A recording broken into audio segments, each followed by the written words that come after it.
बच्चों, मैं अमृता मैम। हमने आपको अपने पिछले क्लास में हीरोज़ फार्मूला बताया था और हीरोज़ फार्मूले से हमने चतुर्भुज का क्षेत्रफल हम कैसे निकालेंगे ये हमने बताया था कि कोई भी चतुर्भुज होगा तो उसको दो त्रिभुजों में हम डिवाइड कर लेंगे और उस त्रिभुज की अगर हमें तीनों भुजाएं पता होंगी तो दोनों त्रिभुजों का क्षेत्रफल अलग अलग निकाल के उसको हम लोग जोड़ देंगे। आज उसकी एक्सरसाइज के क्वेश्चन हम लोग करते हैं। जैसे पहला प्रश्न है हमारा, एक पार्क चतुर्भुज ABCD के आकार का है जिसमें कोण C 90 डिग्री है। AB बराबर 9 मीटर, BC बराबर 12 मीटर, CD बराबर 5 मीटर और AD बराबर 8 मीटर है। इस पार्क का क्षेत्रफल क्या होगा? तो अब हमें यहाँ पे सबसे पहले बनाते हैं। कोण C 90 डिग्री है तो चित्र ज़रूर बनाइए इसमें। ये हमने बनाया। सपोज़ ये A हो गया, ये B हो गया, ये C हो गया और ये D हो गया। कोण C 90 डिग्री है इसलिए हमने यहाँ पे 90 बनाया। अब AB कितना है? 9 मीटर। AB का मान है 9 मीटर। BC का मान है 12 मीटर। CD है 5 मीटर और AD है 8 मीटर। अब चार भुजाएं हमें पता है, ये एंगल पता है, तो इससे हम लोग मान लीजिए एक विकर्ण मिला देते हैं, BD निकाल लेते हैं। अब इसमें दो त्रिभुज हो गए, एक त्रिभुज ये हो गया, एक त्रिभुज ये हो गया। अब दोनों त्रिभुजों में, इस त्रिभुज में ये दो भुजाएं पता है, तीसरी नहीं पता है, ये दो भुजाएं पता है, तीसरी नहीं पता है, तो हम पहले BD निकालेंगे और वो भी इस त्रिभुज से निकाल सकते हैं क्योंकि ये समकोण त्रिभुज है। इसमें दो भुजाएं पता है, तीसरी भुजा कर्ण निकालनी होगी तो हम आसानी से निकाल लेंगे। तो सबसे पहले त्रिभुज BDC में कोण C बराबर कितना है? 90 डिग्री है, पाइथागोरस लगेगी। BD स्क्वायर बराबर BC square plus CD square. BC का मान कितना है? 12 का स्क्वायर प्लस 5 का स्क्वायर बराबर कितना हो गया? 13। 144 प्लस 25 कितना आ गया आपके पास? 169। तो BD बराबर कितना हो जाएगा? 13 मीटर। तो आपके पास अब ये आ गया 13 मीटर। अब आपके पास दो त्रिभुज हो गए, एक त्रिभुज BCD और एक त्रिभुज ABD। तो दोनों का क्षेत्रफल निकाल के हम लोग जोड़ देंगे। तो त्रिभुज ABD का क्षेत्रफल निकालेंगे हम लोग और इसके पैरेलल में हम करते जाते हैं त्रिभुज BCD का क्षेत्रफल। इसके लिए भुजाएं आपकी सपोज A बराबर 9 मीटर है, B बराबर 8 मीटर है और C बराबर 13 मीटर है।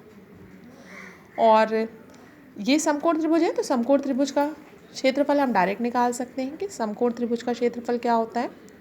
समकोण त्रिभुज का क्षेत्रफल बराबर 1/2 आधार गुणे ऊंचाई। आधार 5 हो गया, इसमें आपका आधार कितना है? आधार हो गया CD बराबर 5 मीटर और ऊंचाई है BC बराबर 12 मीटर। तो इसका क्षेत्रफल हो जाएगा 1/2 5 गुणे 12। 5 छंग 30 तो 30 मीटर स्क्वायर। ये दूसरे त्रिभुज का क्षेत्रफल होगा।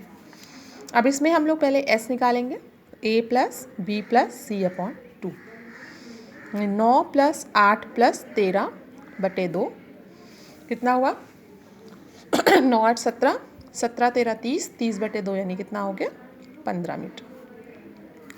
त्रिभुज का क्षेत्रफल under root S minus A, S minus B, S minus C।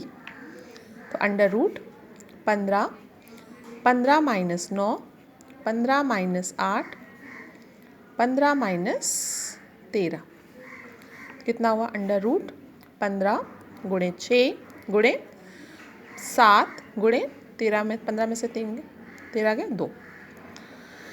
अब आप देखिए इसका गुणनखंड कर लीजिए। 3 गुणे 5, 3 गुणे 2, 7 2, 3 2 हो गए, 2 2 हो गए, 5 और 7 अंदर बचेगा तो 3 गुणे 2 यानी बाहर 6, अंडर रूट 7 पंजे 35 मीटर स्क्वायर। तो अब चतुर्भुज का क्षेत्रफल क्या हो जाएगा? चतुर्भुज ABCD का क्षेत्रफल ये हो जाएगा त्रिभुज 1 प्लस त्रिभुज 2 यानी 6√35 प्लस 30 मीटर स्क्वायर। इसको हम लोग ऐसे ही छोड़ देंगे या ऐसे कर सकते हैं, √35 का वर्गमूल निकालेंगे, 5 पॉइंट समथिंग आएगा, उसको 6 से गुणा करके फिर 30 उसमें जोड़ देंगे, तो इसको हम दशमलव में भी लिख सकते हैं। ये बच्चों आप लोग अपने आप कर सकते हो। दूसरा प्रश्न भी इसी तरह, एक चतुर्भुज ABCD का क्षेत्रफल ज्ञात करना है, जिसमें AB 3 centimetre, BC 4 centimetre, CD 4 centimetre, DA 5 centimetre और AC 5 सेंटीमीटर है। तो जैसा चित्र में जैसा कुछ दिया है उसके अकॉर्डिंग हम चित्र बना लें। पहले ABCD, AB 3 सेंटीमीटर है, BC 4 सेंटीमीटर है, CD 4 सेंटीमीटर है, DA 5 सेंटीमीटर है और AC भी 5 सेंटीमीटर है। तो त्रिभुज 1 त्रिभुज 2, ठीक है। तो त्रिभुज ABC ले लें, पहले इधर की ओर त्रिभुज ABC और इधर की ओर त्रिभुज ACD। पैरेलल में ही करिए तो ज़्यादा आसान रहता है। ABC में A बराबर हो गया 3 सेंटीमीटर, B बराबर हो गया 4 सेंटीमीटर, C बराबर हो गया 5 सेंटीमीटर। इसके लिए A बराबर हो गया 5 सेंटीमीटर, B बराबर हो गया 5 सेंटीमीटर, C बराबर हो गया 4 सेंटीमीटर। इसके लिए S निकालेंगे, 3 + 4 + 5/2, 5 9 3 12/2 यानी 6 सेंटीमीटर। और इसके लिए S निकालेंगे, 5 + 5 + 4/2, 5 5 10 4 14 यानी 7 सेंटीमीटर। पहले का क्षेत्रफल अंडर रूट S यानी 6, तो 6 - 3, 6 - 4, 6 - 5 इधर पे रखेंगे। दूसरे का क्षेत्रफल क्या होगा, अंडर रूट 7, 7 - 5, 7 - 5, 7 - 4। तो ये कितना बचा, अंडर रूट के अंदर 6 × 3 × 2 × 1, तो 2 × 3 × 3 × 2, तो कितना होगा 2 × 3 यानी 6 सेंटीमीटर स्क्वायर।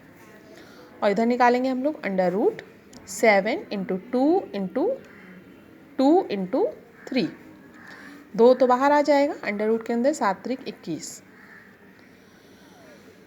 Centimetre square. इसको अगर निकालना चाहें तो आप 21 का वर्गमूल निकालेंगे तो कितना आएगा, 2 गुणे जो भी 21 का वर्गमूल आए। तो चतुर्भुज का क्षेत्रफल क्या हो जाएगा, चतुर्भुज ABCD का क्षेत्रफल बराबर त्रिभुज 1 का क्षेत्रफल प्लस त्रिभुज 2 का क्षेत्रफल, यानी 6 + 2√21 सेंटीमीटर स्क्वायर। आप इसको चाहो तो वर्गमूल में निकाल करके लिख सकते हैं। वर्गमूल 4 × 16, 5 × 5 = 25 यानी 4 पॉइंट समथिंग होगा करीब, और उसको गुणा कर लेंगे तो हम लोग उसको सॉल्व कर सकते हैं। अब एक त्रिभुज और एक समांतर चतुर्भुज का एक ही आधार के हैं। अच्छा, आधार समान है, देखिए चलिए हम लोग खींचते हैं। ये मान लीजिए आधार हो गया हमारा त्रिभुज का भी और समांतर चतुर्भुज, और क्षेत्रफल भी एक है, इसका मतलब एक ही समांतर भुजाओं के बीच में होंगे। ये हमने समांतर चतुर्भुज बना दिया और इसी के बीच में ही एक त्रिभुज भी बनेगा, क्योंकि सेम ऊंचाई अलग अलग होगी तो क्षेत्रफल समान है, ठीक है। तो हम लोग क्या करेंगे, यदि त्रिभुज की भुजाएं दी गई हैं और तो समांतर चतुर्भुज का आधार 28 है, तो ऊंचाई निकालनी। समांतर चतुर्भुज का क्षेत्रफल होता है आधार गुणे ऊंचाई, और त्रिभुज का क्षेत्रफल हमें पता ही है। तो हम लोग क्या करेंगे कि पहले त्रिभुज का क्षेत्रफल निकाल लेंगे, उतना ही क्या होगा समांतर चतुर्भुज का क्षेत्रफल होगा, बराबर लगा के आधार निकाल देंगे। तो पहले त्रिभुज का क्षेत्रफल लिखेंगे, त्रिभुज का क्षेत्रफल, इसमें A बराबर 26 सेंटीमीटर हो गया, B बराबर 28 सेंटीमीटर हो गया और C बराबर 30 सेंटीमीटर हो गया।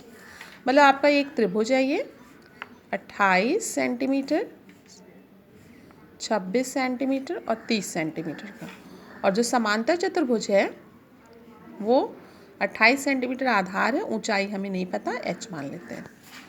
तो त्रिभुज का क्षेत्रफल निकालें, पहले S निकालेंगे, A + B + C/2 यानी 26 + 28 + 30/2, कितना हुआ 8 6 14, 2 2 4 3 7 और 1 8/2 यानी कितना हो गया 42 सेंटीमीटर।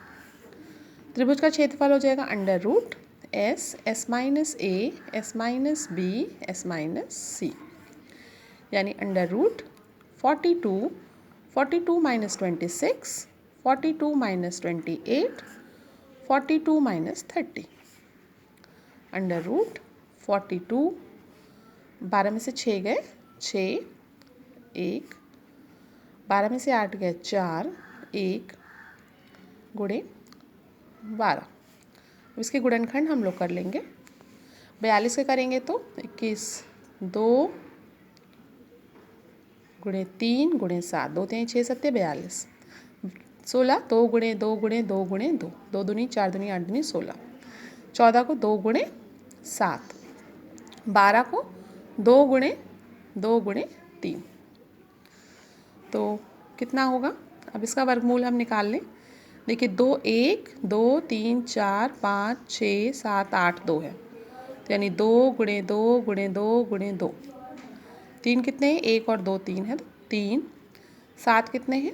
7, तो कितना हो गया? देखिए 2 दूनी 4 दूनी 8 दूनी 16, 16 ते 48 और 48 को 7 से गुणा कर लीजिए, 7 8 56, 5 7 चौक 28 और 5 33, तो 336 सेंटीमीटर स्क्वायर। अब चूंकि समांतर चतुर्भुज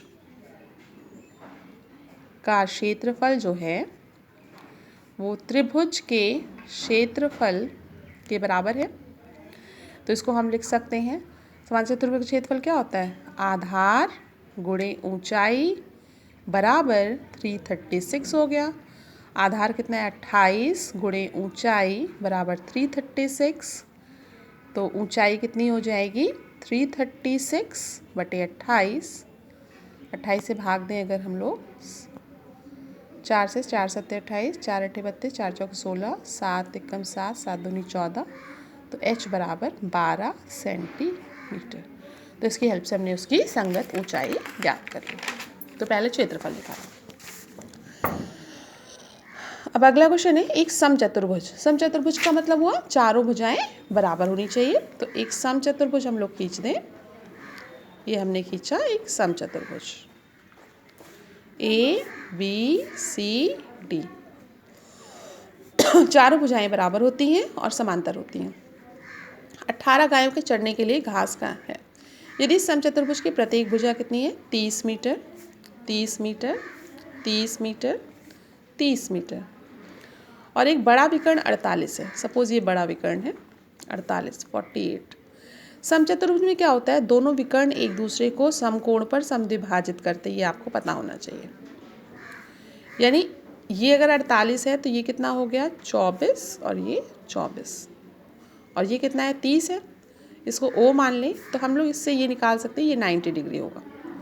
तो हम चार समकोण त्रिभुज बनेंगे, चारों बराबर हो जाएंगे। आप वैसे भी निकाल सकते हो या हीरोज फॉर्मूले से निकाल सकते हो, जैसे भी आपकी मर्जी हो। तो घास के खेत में कितना क्षेत्रफल प्राप्त होगा प्रत्येक गाय को चढ़ने के लिए? तो पहले ये कितनी गाय के लिए? 18 गाय के लिए है, तो हम लोग उसको एक गाय से चढ़ने के लिए निकालेंगे। तो पहले हम लोग क्षेत्रफल निकालें। दोनों क्षेत्रफल बराबर होंगे। ए बी सी का क्षेत्रफल, त्रिभुज ए बी सी का क्षेत्रफल बराबर त्रिभुज ए सी डी का क्षेत्रफल होगा। भुजाएं आपको पता है, ए बराबर 30 मीटर, बी बराबर 30 मीटर और सी बराबर 48 मीटर। तो एस बराबर हो जाएगा ए प्लस बी प्लस सी अपॉन 2, यानी 30 + 30 + 48 अपॉन 2 कितना होगा? 8, 3 3 6 4 10 बटे 2, यानी 54 मीटर। अब त्रिभुज का क्षेत्रफल under root S, S minus A, S minus B, S minus C, तो अंडर रूट कितना हुआ? 54 × 54 माइनस 30, 54 माइनस 30 और 54 माइनस 48। अब आप देखिए कितना होगा? अंडर रूट 54 × 14 × 24 × 24 × 14 में से 8 गए 6। अब इसके गुणनखंड हम लोग कर लेंगे। 54 को करेंगे 2 गुणे 3 गुणे 3 गुणे 3, 3 3 9 3 27 दूनी 54, 24 को करेंगे 2 दूनी 4 दूनी 8 त्रिक 24, फिर 2 गुणे 2 गुणे 2 गुणे 3, फिर 2 गुणे 3। अब इसकी पेयरिंग करेंगे हम लोग। 2 कितने हैं? 1 2 3 4 5 6 7 8 है, तो ये कितना बचेगा? 2 2 2 2, 4 2 हो गए। 3 कितने? 1 2 3 4 5 6 है, तो ये भी 3 इंटू 3 इंटू 3। तो इस तरह से हमारे पास देखिए कितना आ जाएगा। 3 3 9 3 27 दूनी 54, 54 को 8 से गुणा कर लीजिए। 8 चौक 32, 8 पंजे 40 3 43, तो 432 मीटर स्क्वायर। ये तो हुआ हमारे त्रिभुज का, एक त्रिभुज का क्षेत्रफल। ठीक है ना, त्रिभुज का क्षेत्रफल। तो समचतुर्भुज का क्षेत्रफल कितना होगा? समचतुर्भुज का क्षेत्रफल जो होगा वो 2 इंटू त्रिभुज का क्षेत्रफल हो जाएगा। तो 2 से हम लोग गुणा कर दें, 2 इंटू 432 यानी कितना हुआ? 468 मीटर स्क्वायर। ये है हमारे पास कितनी गायों के चढ़ने के लिए? 18 गायों के। तो हमें निकालना है एक गाय के लिए, तो ऊपर ही कर लेते हैं। चूँकि 18 गायों के चरने का क्षेत्रफल है हमारे पास कितना? 864 मीटर स्क्वायर। इसलिए एक गाय के चरने का कितना होगा? एक गाय के चरने का क्षेत्रफल होगा, आप 864 को 18 से हम भाग देंगे तो डिवाइड करिए, कितना आएगा? 18 चौक 72 हो गया, 18 पंजे 90 होता है, तो 4 बार जाएगा। 18 चौक 72, बचा कितना? 144, फिर 18 अठे 144, यानी 48 टाइम्स में सीधा सीधा ही कट जाएगा। तो यानी कितने हुआ?